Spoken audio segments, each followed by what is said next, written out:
people from New York accuse you of information. Like you owe them the information. Don't say, excuse me, just block you. Where'd you get the ice cream? You're like, holy. And then if you tell them they want a review, you're like, over there, is it good? And if you say it's good, you have to leave, or they might come back like, where's that guy that said this was good? He needs no introduction. Oh my, it just says Colin Quinn, comedian. Comedian. But he's so much more. No, Yes. that's all that matters. You gotta listen, you're here, and you're terrific. By the way, what were we just looking at right there? That was me saying how New York people, like other places, they say, excuse me, where's the museum? And in New York, they accuse you of information. Like, where'd you get the ice cream? Like, they don't say, excuse me. They act like a challenge. Like, where'd you get the ice cream? Listen, hold on. I didn't ask you to explain the bit for me. I'm from Jersey. I think I get the bit. Well, That's from Netflix, and it's called... What's the matter with you? My question, is that obscure? Netflix called... New York Story. Explain the whole genesis of this thing. It's awesome. Thanks. It was just basically, you know, I've been trying to write this whole thing. You know, I sit with Seinfeld. We go to the diner all the time. I'm sorry, who? Jerry, Big Jerry, we call him. And I'm always talking about New York. Like, I'm obsessed. He's obsessed with New York. I'm obsessed with New York. And I'm like, no, New York's changed over the years. Like, nah. I go, it's changed. Believe me, the personality. So I started thinking about the whole personality of when I was growing up and what it was and how it's changed. So it became the show eventually. You wrote it. Yeah. Every word of it. Yeah. And you brought it to this audience that eats it up. I got to ask you something. The biggest way New York has changed is? Just that I feel like the New York personality is no longer exists. You know? It's interesting. You call it the New York personality. Does that mean the people? The people, yeah. Are you saying that different people have come here from other places and therefore made the place different? Because describe where you grew up, the neighborhood. Because I grew up in Newark, New Jersey. Well, Newark's a perfect example. I mean, when I say New York, obviously I mean the tri-state area. Right. But yeah, it's a different person. Like when, I hate to keep using bits from the show, but it's the only way to describe it. It's the rude polite, where people are like, Steve, you doing good? But like they screaming in your face and they have an angry look. Look at this kid. You're doing good though, no? And you're like they challenge, like, but they're being and nobody's friendly. Offended from here. Right. If you're offended, that means you know you're not from here. But they're looking at you like with a crazy look, and you're like, you're not smiling. How's your mother doing? Is she better? And you're like, but they're not like, hey. Rude, polite. Right. They're like very abrupt people, and Newark's a perfect example. So hardcore, man. Hardcore. My neighborhood had everybody was Italian American, one Irish and one German kid. Your neighborhood was? Right, mixed Irish, Italian, Black, Puerto Rican. Drink the water. It's good. It's PBS water. Everybody. So you had a mix. Never trust an Italian from Newark. They go, drink the water. It's good. Next thing you know, hey. See. Now I'm not offended by that. Because that's right up there with hello, Carlo. Speaking of Godfather references. See, that was making obscure Godfather references. That was the best. That was the best threat ever. Hello, Carlo. Big now, Fat Clemenza says it. No, Carlo. Tell everyone who Carlo was. What do you mean? Gianni. Gianni Russo. Yeah, he's still around. Oh my God. See, now we're gonna get too obscure because all right, let's get back to. Okay, I'm sorry. So, Netflix. Yeah. The whole New York thing. You love this city because? I love it because I don't know why I love it. I mean, just because. You know, it's just like I said, I love it because of the people. It always comes down to the personalities. You know what I mean? Like, and there's something about the New York personality that just makes me laugh my whole life because they're not, you know, they're not friendly or they're not the friendliest people. They're not the best people on the planet or the worst people on the planet. But what is missing now is there's a lack of candor in everybody's speech. But I expect it elsewhere. But I never expected it here. Okay. And now people don't speak straight because if you do, you could be in trouble. You know what I mean? I've always been fascinated. Speaking of candor, I've always been fascinated by your career. Okay, first move, was it MTV? Yeah. Tell everyone what it was. It was called Remote Control. It was like a game show. How old were you? You were in your 20s. 28. Yeah. 27, 28. You hit big early. Yeah. Right? I smoked on TV on that show. It did not. I did too. I used to smoke. I used to smoke Marlboros. I'd sit there smoke on TV. And the worst was one time a kid came up to me a few years ago and goes, "You're my idol. You're the reason I started smoking." I was like, oh, God. That was then. What was the year? 80. It started in late 87 right. and went to like 89, 90. Okay. And next move after that? After that, just back to stand up. I was, you know, it was Nothing until SNL, which was '95. I started going writing on there. So SNL, okay, hold on, but SNL, you had a fascinating situation there. How many Yeah. years there? I was there as a writer, performer, like 5 years altogether. We've had a couple people from SNL. They always talk about how interesting and challenging it was to get actual airtime. Yeah. But you had a couple of things going for you. You were on the desk, right? Right. The news desk. As? What do you mean? As Like a- you did Yeah, I the did the news, anchor. right. Did you love that? No, you know, it was at the time. It's obviously the big thrill, but at the time, when I look back on it, it was not my. It's not my medium. You as weren't they say best it. at that for you. No. For you. I was much better when I was coming in. When Norm was doing it, I'd come in and do these Norm Macdonald. characters. Norm Macdonald, and I come in and do these characters. That was my best thing, and that was what I was supposed to be doing there. You know. So that's then. And by the way, and by the way, another quick thing after that that really stood out in your career was Tough Crowd. Tough Crowd, right? Where was that? Comedy Central. Comedy Central good to you? 2 years, yeah. They were fine. I mean, they were like everybody else in showbiz. You know, that show unnerved a lot of people. So I mean, they were no worse or better than anyone else in showbiz as far as what they could handle as appropriate language or appropriate subject matter or appropriate angles of subject matter. To that end. Is my resentment showing through yet? No. And Thought I handled that pretty good. So here's where I'm going with Very that. civilized. Yeah, you are very civilized, but is it part of the reason why you the one-man thing that you have talk Yeah. about venues that work for you? So you started the one-man thing. Was it 90? The first one-man act you did? Yeah, I did an Irish Wake, which was called an Irish Wake. Hey, and I did 98? No. I started in '92, and I called it Sanctifying Grace, which is not as commercial appealing as Irish Wake. You know, it's like my father's Jewish, my mother's Italian. I'm in therapy, but it was the story of my family. It was very Irish and very.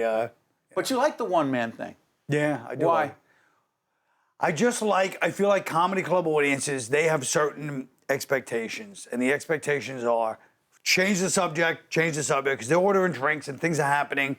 Get back to sex, please, as quickly as possible. Can you please get back to sex? You know, so I feel like that's a comedy club. That's not all audiences, but there is an overtone or undertone of it at all times. Because I know I've been in clubs my whole life, you know. So it's like, that's fine if that's what you want to do, but it's not what I like doing. It's not what I'm interested in. Okay, here's what's interesting. First of all, I'm not interested in sex. I know it's hard for Italians to hear. Well, you We're are Irish. interested in sex. You know how we are. Yeah. Well, let me ask you about that. Yes. You also have interesting relationships in the business. Amy Schumer. Yes. Describe your relationship with her. I mean, I love Train her. wreck, fascinating. Why do you smile right away when I said it? My wife and I were watching, going, "That's Colin Quinn. He's got range." Oh, thanks. Yeah, no, I mean, she forced me to take that part. I was like, there's a lot of reasons. I was She like, forced you to take the role. she literally forced me to take it. Explain She's that. like, you're taking it. I was like, first, wait, she goes, you think you're too young? I go, that too. And then she's like, you're not. to be her To be a dad. She goes, you're not. But also, I was like, she needs a real, actor. Like, I'm not a trained actor the way other people are. You know what I mean? Like, I've studied, but very, because in comedy, you're just like, oh, yeah, I'll study for a few weeks and you leave. You know, it's a very erratic thing. And so I didn't really study for, but then she's like, you're playing my father. You got to play my father. And it's a big responsibility to play somebody's father, who I know, I met her father when I was doing before we did the movie a few times. And he isn't, he has MS, he's in a wheelchair. So it's like, it's a big responsibility to play somebody's father in You this played movie. MS. You had MS. I had MS in the movie, yeah. And so it's a big responsibility. I was like, you better get a real actor, I was thinking. But anyway, so long story short, it went great, but that was... People loved it. I mean, the yeah, critical acclaim. but it's her that was like, I was like, why would she want me to play it? But it was amazing, Funny thing about you that I want to ask you about, which is one of the things I like to do with really talented people who have not just survived but thrived in the business. You keep coming back doing interesting things. It's so stupid to say recreating yourself, because I don't know if that's what it is. You just keep doing important things, meaningful things. Thank you. What would you say to someone watching? I just asked somebody else this, the guy who was here doing Cagney, right? How do you stay positive in the game, making a difference with all the, dare I call it, rejection, which I've experienced. Any one of us who lives anywhere in this area, if you haven't, you're lying. So go ahead. It's brutal. I mean, it's brutal. It is brutal. But you can't, it's like it knocks a lot of people out of Sorry, business. not you. We don't want you. Yeah. It knocks a lot of people out of the business. You know what I mean? And you just have to. I mean, like you said, unless what am I doing? And it's like, what am I doing this for? Because sometimes my motive is I want the money, I want the fame. But when you're doing it for what you want to communicate, you know what I mean? Like whatever it is you're trying to do to be in this business. Besides, everybody wants money and fame. It's who doesn't want that? But I'm saying, when you're like, okay, what am I really doing? Do I want to be on like a dumb sitcom? Would that? A lot of money and fame. A lot of money and But fame. it's a dumb sitcom. But then you're like this. Or are you trying to say what you want to say? Like New York Story, perfect example. Like I'm so happy with my one-man shows, all of them. Like I'm so proud that it's like, wow, like I'm saying what I want to say and making it funny. And it's yours. And it's funny. And it's like, that's the most important thing, that it's funny, but it's also saying what you want. Speaking of funny, Donald Trump. Sensational. How'd you like that transition? How he's funny. What's that? He's funny. Is he really funny to you? He's kind of funny. Come on, stop. He's funny. Listen, we're doing it at the end of 2016. Make a prediction. What are the next 4 years of our lives going to be in this country? Seriously, he's going to be president. By the time this airs, he'll be president. Go ahead. Right. Who now? I mean, if I could predict that, if I could answer that question. Oh, then tell me what makes him funny. You laugh at even thinking about it. Well, I'm saying because he's got a funny affect, like the way he says low energy, bad people. That's funny. Does he tweet as much as you do? My mother nailed a perfect example of. My mother really nailed it early on. She goes, "Oh, everybody's making a big deal out of his personality." She goes, "He's a builder. He's a construction guy. That's how they talk." I was like, "She's right." He's a construction guy. And now he's going to be the leader of the free world. Yeah. Is this tweet? Listen, you tweet a lot. Yeah, I tweet a lot. He tweets a lot. Yes. You have a lot in common. Yes, we do. My tweets are kind of ironic, though. And his? They're very serious. Very serious. It's the same gravity between, the SNL sketch and the Taiwan situation. See, you're not going to give me anything on this, I could tell. But I mean, I don't know what you want me to give you. You want me to just, be one of these people that gets, on the holier than thou rampage and goes, this guy. No, I don't want you to do that. I want you to tell me. People that says, oh, he'll be good for comedy. I mean, what's the point? I want you. Do you have strong feelings about him being president over the next 4 years, or listen, we'll see what it's like? Yeah, that's how I feel. I respect feel like that. Yeah, I'm not one of these people in the media who has a preconceived idea. I'm just saying, We're public television. We don't have a point of view. Don't lump us in with everyone else. By the way, you're so argumentative. But you're badgering me by going, hey, you're not going to give me a point of view on this. I'm like, I don't have a point of view. You're from New York, aren't you? Yeah. That's why I'm going to plug New York Story, Yeah. Netflix, Colin Quinn. Well, by the way, what about your website? I heard there were problems with your website. Big problem. Wait, look, what's up? Just now they go, your website, I go, what do you want me to check? And it's just a frozen picture. It's like a picture, it's like from before websites existed. It's almost like, I might as well come in with an 8x10. And go, here's my website. Our producers were saying, listen, we went on Colin's website because he's technologically very savvy, but then it was frozen. Yeah, there's a lot of problems, a lot of issues going on. But you are talented, you're funny, Thanks. and you're charismatic, and you've got a great career, and we wish you nothing but the best.